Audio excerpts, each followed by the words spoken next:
Okay, so last week and on the worksheet on Tuesday, we did solving quadratics by factoring. Now we're going to use what's called the quadratic formula. So to use the quadratic formula, this has to equal 0. So like before, you're going to have to get everything on one side of the equation. Then after that, remember, a is the number in front of x squared, b is the number in front of the plane x, and c is your constant. So to find the value of x using the quadratic formula, you just plug in to this equation, negative b plus or minus the square root of b squared minus 4ac all over 2a, which seems like a lot, but it's really not that bad when you break it down. So on example 1, we don't have everything on the same side. So I'm going to start off by adding 11. So we have x squared minus 12x plus 11 equals 0. Okay, so now we have to write out what a, b, and c are. So there's no number in front of the x squared, but there's an imaginary 1 that's right there. So a is 1. Always pay attention to the sign in front. So for us, our b is going to be negative 12, and c is the number that has no variable on it, so 11. From there, you just take these numbers and plug it into this equation. So x equals negative b, so we're going to go negative 12 plus or minus the square root of b squared, so make sure you write that in parentheses, minus 4 times a, which we said was 1, times c, which is 11. And that whole thing is on top of 2 times a. Okay, so when you simplify this, you need to do it in parts. And there's essentially 3 parts. We have part 1, part 2, and part 3 down here. So the first thing we're going to do is we're going to simplify this negative 12, which simplifies to 12. Then we have plus or minus. You're going to leave the square root symbol in there, and what you're going to do is you're going to find a calculator and you're going to type that part that's under the square root in exactly the way it looks. So I'm going to go just the underneath, don't include the square root. So negative 12, that thing squared, minus 4 parenthesis 1 parenthesis, and then another open parenthesis, 11, and hit enter. So that part underneath the square root is just 100. And that's all over. Then we simplify the last part. 2 times 1 is 2. So lucky for us, 100 is a perfect square. So the square root of 100 is just 10. So when you end up with an integer answer there, what you're going to do is similar before when there were 2 answers. You're going to have to do one where it's 12 plus 10 divided by 2, and then do it again where it's 12 minus 10 divided by 2. So our 2 answers here, you add the top, so 12 plus 10 is 22. 22 divided by 2 is 11. And then our second answer, 12 minus 10 is 2. 2 divided by 2 is just 1. Okay? So you can always plug this back into the original equation and make sure you get something that works, so you actually get 0 when you plug it in here. Okay, let's do another one. Okay, so first, got to get everything on the same side. So we have 6x squared minus 12x plus 1 equals 0. Okay, so once we get everything together, we have to decide what's a, what's b, and what's c. So the number in front of x squared is a 6. The number in front of the plane x is negative 12. And the constant, or the number by itself, is just 1. So again, I'm just using this formula that's right up here. So I'm going to go x equals negative b, which was 6, plus or minus the square root of b squared minus 4 times, oops, I just goofed that up, B is negative 12. I'm sure all of you watching the video right now are screaming at me that I'm writing in the wrong number. So sorry about that. Apparently the talking and the writing isn't working. Okay, sorry. B is negative 12. Okay, so we have negative B, so negative 12 times B, or excuse me, plus or minus the square root of B squared, so that's negative 12, minus 4 times A times C, all over 2 times A. Okay, so we're just going to simplify in parts. Negative 12 is going to be positive 12, plus or minus.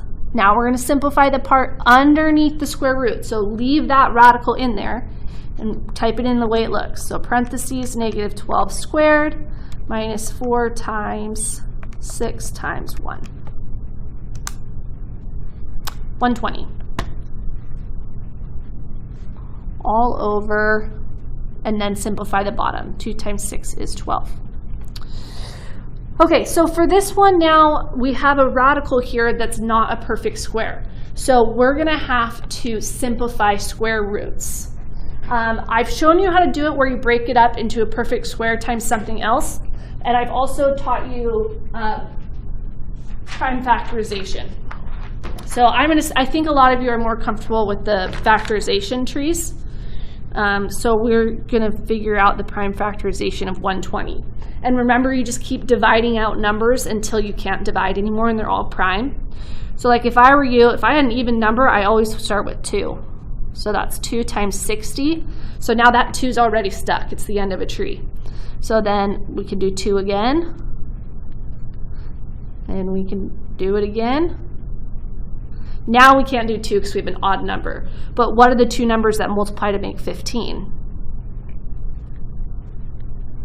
Okay, so what we have really is the square root of 1, 2, 3, 4, 5. Okay, so remember the only way they get to come out is in pairs of 2. So I have a pair of 2's here, but in the front I'm only going to write one of them because you're square rooting it, so they kind of get smushed into 1, 2 there. Now there are no other pairs of numbers. These are all different, 2, 3, and 5. So those get stuck. So 2 times 3 is 6. 6 times 5 is 30. So we end up with 2 root 30 is how you simplify that.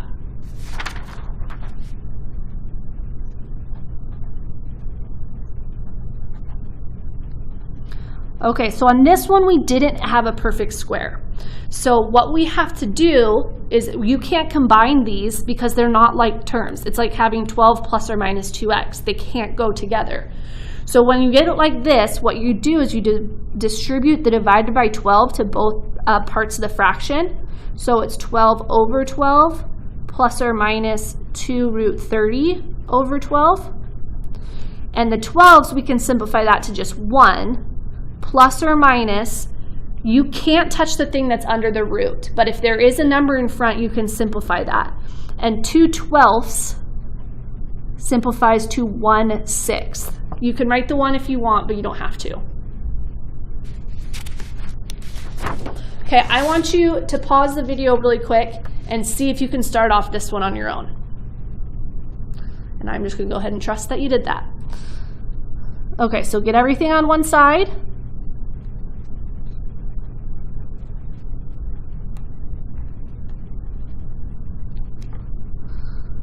Identify A, B, and C. If I'm ever going too fast, pause. And then plug it into the quadratic formula. So negative B plus or minus the square root of B squared minus 4 times A times C all over 2A. Okay, so simplifying our 3 parts here. Our first part is just negative 5 plus or minus the square root of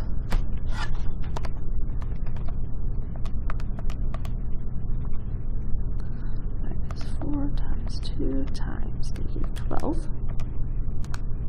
121 all over 4. So on this one, lucky for us, the square root of 121 is just 11. So we're going to split it up into two answers. -5 plus 11 divided by 4, and then the -5 minus 11 divided by 4. So -5 plus 11 is 6/4, which we will simplify that fraction to 3/2. -5 minus 11 more is -16/4, which that simplifies to the integer answer, -4. Okay, so we're going to keep going. In the notes, you don't have to write this part because we're just doing all of 11/6 right now. Okay, so the next part's pretty straightforward. It's about the discriminant.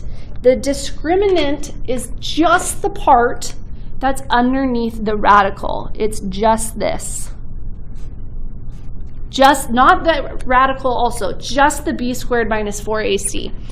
And when we use the discriminant, it can tell us things about our solutions. So if you figure out what b squared minus 4ac is, and that's less than 0, meaning you get a negative answer, there's no solution because you can't square root negatives, only positives. If you find the discriminant to be exactly 0, that means there's one solution. And if you get that the discriminant is more than 0, meaning positive, that means you're going to have two solutions.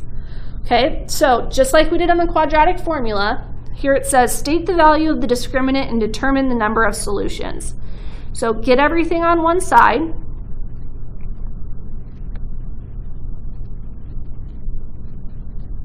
Then I want you to figure out what A, B, and C are.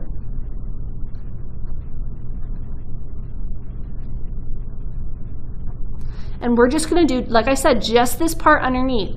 So I'm going to do b squared minus 4 times a times c. So again, just like we did before, we're going to plug it in our calculator exactly the way it looks. -7. So since we got a negative answer, that means this quadratic has no solutions.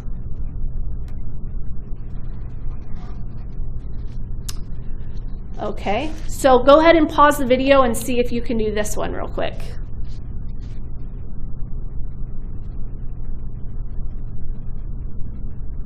So the number in front of x squared is an imaginary 1, b is -2, c is -7. So we're just going to do b squared minus 4ac.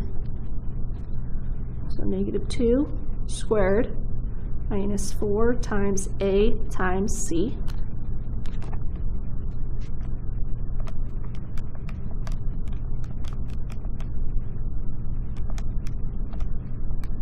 $32. So since we got a positive answer there, it means we have two solutions.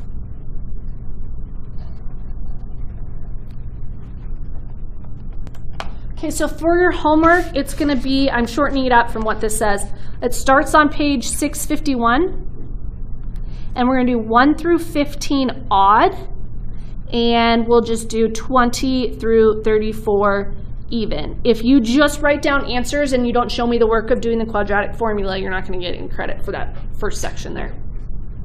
If you have any questions, you can always email me.